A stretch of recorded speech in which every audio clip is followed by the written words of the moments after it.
we are continuing our series looking at the life of Jesus. What better subject is there to have? And today we are thinking about tough questions. Why, Lord, does the sound not work in the church this morning? But actually, I love questions. Questions are essential to life, aren't they? My nickname at school, unashamedly, was Hands Up Heather, because I asked a lot of questions. And do you know what? I'm fine with that. I've got over it. Because curiosity is important, isn't it? The advertising for the Alpha course this year is all about being curious. Curiosity leads us to a place where we can grow and understand things better. I mean, I possibly bordered on the annoying to some of my teachers at school, but if I didn't ask questions, I wouldn't get answers, and I wouldn't have stepped forward. And so whilst I was preparing this talk yesterday, I did a quick Google of what big questions people typically have about life.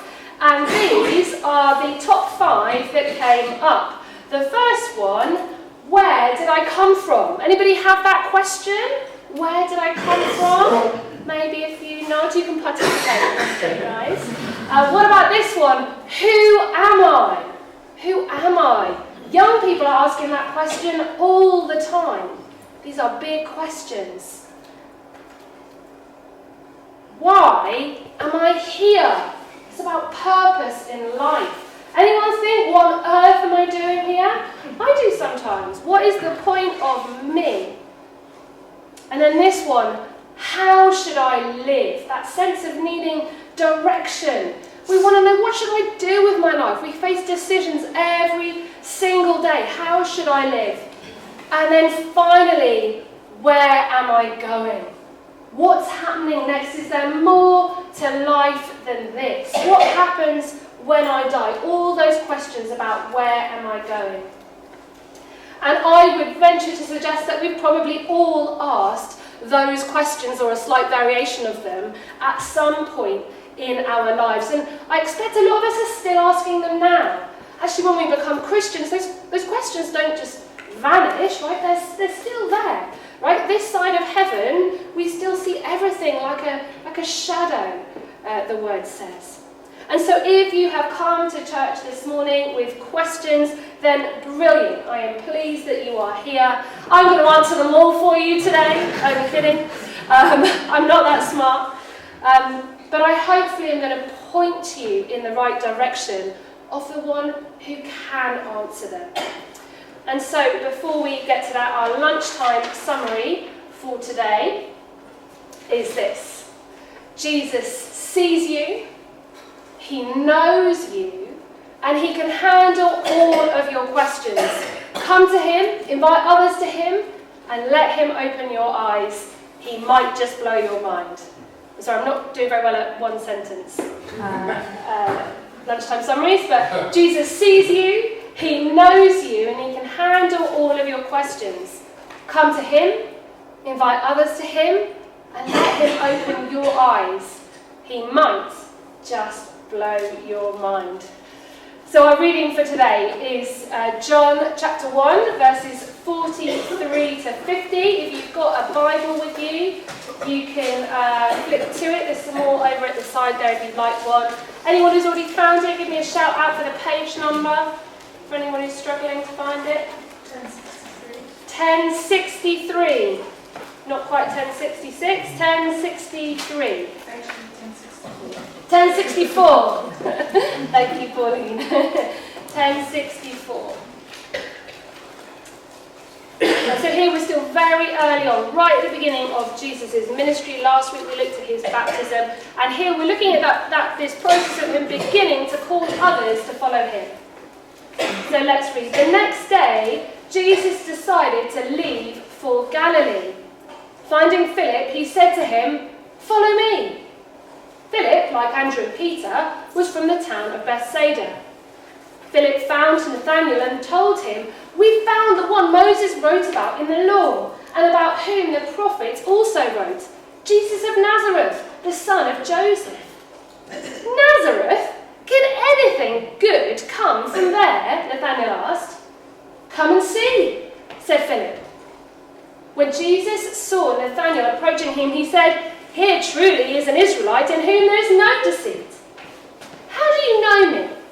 Nathanael asked. Jesus answered, I saw you while you were still under the fig tree, before Philip called you. Then Nathanael declared, Rabbi, you are the Son of God. You are the King of Israel. Jesus said, You believe because I told you I saw you under the fig tree. You will see greater things than that. He then added, Very truly, I tell you, you will see heaven open and the angels of God ascending and descending on the Son of Man. This is the word of God. Amen. Now, we can learn so much from Jesus' interaction with his disciples and others around him. In fact, I would venture to bet that you could all find a character in the Bible to identify with, who will help you to know God's heart for you better. And today we are looking at just this very brief conversation between Jesus and his soon-to-be disciple Nathanael, and asking us, what does this passage tell us about Jesus? Well, the first thing is that he sees you. In verse 48, Jesus says to Philip, I saw you while you were still under the fig tree before Philip called you. Being noticed matters, doesn't it? We all want to feel noticed. Phil and I have been very slowly, we're about 3 years in now, following an online parenting course produced in America. And it works on this premise of a box of tools that we can use to engage with our children. But it all centres around the idea that we have two basic needs, children actually and adults alike. And those needs are for belonging and for significance. We want to be seen, to be noticed, and we want to mean something to someone. And I expect we could probably all identify with those two core needs. Loneliness is a killer, read a recent headline in Psychology Today magazine. People were designed for relationships, and without them, they wither. But Jesus sees every single one of us. He sees us whether or not we've seen him, but he sees us. Even if we might feel invisible to everybody else around us, Jesus sees you. And at the point when Jesus says he saw Nathanael, they hadn't even met. In fact, Nathanael hadn't even heard of Jesus at this point. And yet Jesus says, I saw you. I saw you. And I don't know about you, but I find this staggering. I think it's amazing enough that Jesus cares about us when we become his followers, part of his family.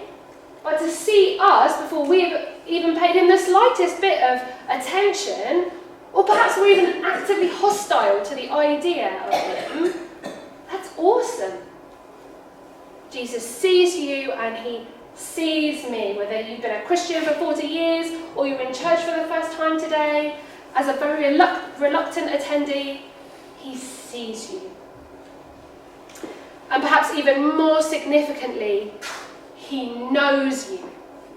In verse 47, we are told that when Jesus saw Nathanael approaching, he said to him, Here truly is an Israelite in whom there is no deceit.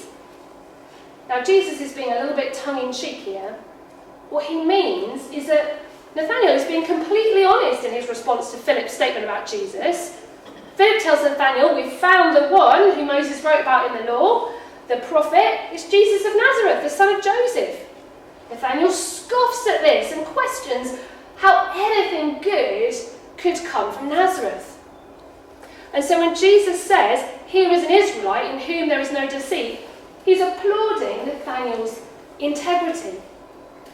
Nathanael's experience of people from Nazareth is clearly not a positive one. They weren't thought of particularly highly in Israel. And Nathanael is just echoing this, and he tells Philip as much. And Jesus is saying, That's okay. I can handle that kind of skepticism. You're wrong, but that's okay. I'm okay with that. He knows us before we have even opened our mouths. We don't need to worry that we will offend Jesus by questioning him or carrying doubts about him. He knows them anyway. There's no point in hiding them. And Nathanael doesn't. And Jesus is okay with that. And in fact, he positively applauds it. He effectively says, that's okay. Bring it on. I haven't even got started yet.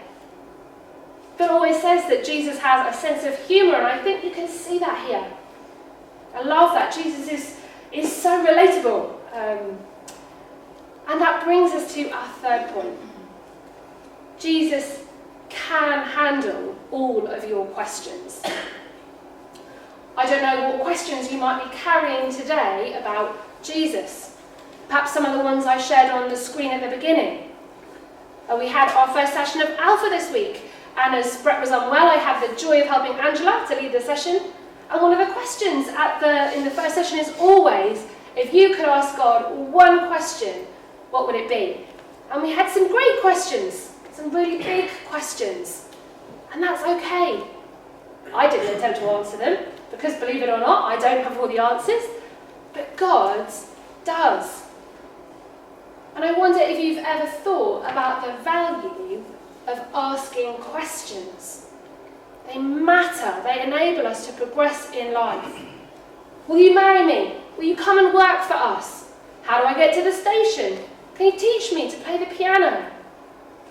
The most important question I ever asked was, can you give me something to read to understand why Jesus is such a big deal to you? That is the single most important question I ever asked in my life. If I hadn't have asked that question, I might not be here 17 years later in this position. I think those 17 years would have looked very different. And Jesus recognises his value in asking questions, and he wasn't put off by it, he encouraged it. Jesus is in effect saying to Nathanael, I get you have questions. I'm not the Messiah you were expecting. I don't come from the right place or look the right way. But just follow me a while and you will see. Because Jesus is completely secure in who he is. And he encourages us to be curious and to give him a chance. Which brings us then to this final point. He is going to blow your mind. All Jesus needed to say to Nathanael was that he'd seen him under a fig tree earlier on, and Nathanael's totally sold. His uncertainty about Jesus quickly evaporates in the face of what's a fairly minor miracle of prophetic insight, and that's it. He's like, yeah, absolutely. If you knew that I was under that fig tree, you must be the Son of God. And we will meet people like that. Sometimes it takes just one moment of heaven touching earth, and they believe. An answered prayer, a prophetic word shared that reveals something of their heart, an experience of the love of God shared through a believer, a powerful experience in a time of worship. Sometimes it just takes one moment. And then I love what Jesus says next. He says, basically, sure, it was pretty awesome that I could see you before you met me, but you've seen nothing yet. I haven't even got started. You're going to see far greater things than that. You're going to see heaven open and angels descending and ascending on the Son of Man. What even is that? I don't know. But he says you're going to see it. We all have questions about Jesus, and that's okay. He doesn't mind. He is secure in who he is, and he knows that a day is coming when every eye will see and every tongue will confess that Jesus is Lord. But do ask the questions, because they might just lead you to something life-changing. When Nathanael gave Jesus a go, despite his questions, he began the most incredible journey of his life. And he quickly saw that his doubts about this man from Nazareth were unfounded. If Jesus is the Son of God, then rest assured he is more than capable of making that clear to you. But we do have a part to play. So what does all this mean for us? Well, if you're already following Jesus, you will still have questions and doubts. You might be experiencing a really tough time in life at the moment. Why am I sick?